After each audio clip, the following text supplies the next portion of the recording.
आज New Zealand versus इंडियाच्या match मध्ये न्यूझीलंडने इंडियाला दिलेले 153 रनांचे आव्हान जर तुम्ही विचार करत असाल की शेवटचे 6-7 ओव्हर पाहू आणि आनंद लुटू, तर भाऊसाहेब मॅच संपलेली आहे.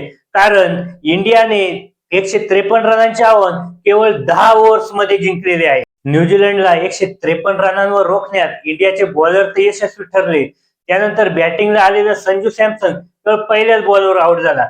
त्यानंतर मैदानात क्षणभर शांतता तर झाली होती, परंतु ईशान किशन आणि अभिषेक शर्माने 16 ते 17च्या ऍव्हरेजने रन बनवायला चालू केले आणि न्यूझीलंडच्या बॉलर्सचा धुव्वा उडवला.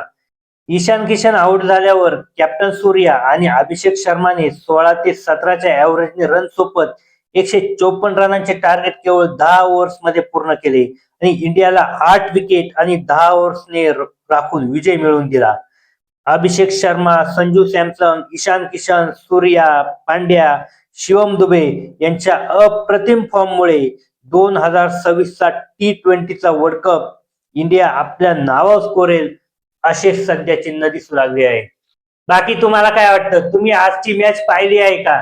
तुमची मते आणि प्रतिक्रिया आम्हाला कमेंट करून नक्की कळवा आणि असेच नवनवीन व्हिडिओ पाहण्यासाठी ग्रामीण कट्टा YouTube चॅनेलला नक्की फॉलो करा. धन्यवाद.